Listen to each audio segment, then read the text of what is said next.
ni muhimu kuendelea kusisitizana kwamba baraza hili ni tegemeo la wafanyabiashara katika taifa letu.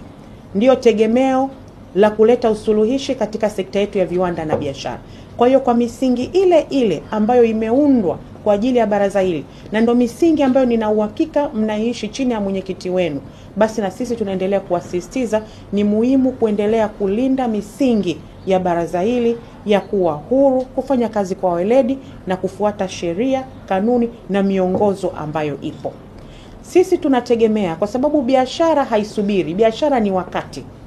Tunategemea masuala yote yanayohusiana na sheria pamoja na kanuni, tunategemea yasirudishe nyuma utekelezaji wa baraza.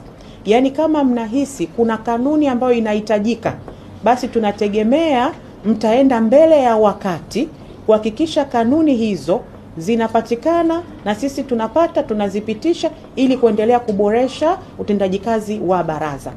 Biashara zinabadilika kila siku, mazingira ya biashara yanabadilika. Kwa hiyo ni lazima tutegemee maboresho ya kila mara. Na hata Mheshimiwa Rais mwezi wa 7 wakati anazindua dira ya maendeleo ya mwaka 2050 alisema mara zote ni lazima tuhakikishe sera, sheria na taratibu zinakuwa updated na zinachochea mazingira wezeshi ya biashara. Kwa hiyo sisi tunategemea, kwa sababu nyie ndo wahusika na kanuni zinaanzia huko, na nyie ndo mnajua, ni wa kwanza wa kujua namna gani mnaboresha utendaji kazi wenu, basi sisi tutawapa ushirikiano wa kutosha kuhakikisha kanuni hazikwamishi utendaji kazi wa baraza. Nimeona namna ambavyo mnaweka jitihada za kutatua mashauri kwa kasi na haraka ili kuweza kusaidia wale wafanyabiashara shughuli zao za biashara zisiweze kukwama kwa muda mrefu. Na mimi naomba niwasisitize kwenye jambo hilo. Nilianza kusema biashara ni wakati, na mashauri sisi ni azma yetu kuona yanaendelea kuamuliwa kwa haraka kwa kadri inavyowezekana, lakini haraka hiyo isiathiri ubora na maamuzi na weledi wa kisheria. Kwa hiyo taratibu zipo, pale ambapo tunaweza kufanya fast tracking tunaweza kufanya hivyo kwa ajili ya kulinda biashara, lakini maamuzi hayo kwa wakati wote lazima yazingatie ubora na weledi wa kisheria.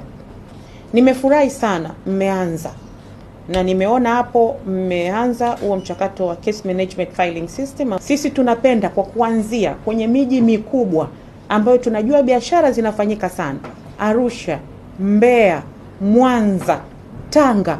Tungependa kuona wanaanza kusikilizwa mashauri hata kwa njia ya mfumo, hata kabla ya kwenda physically.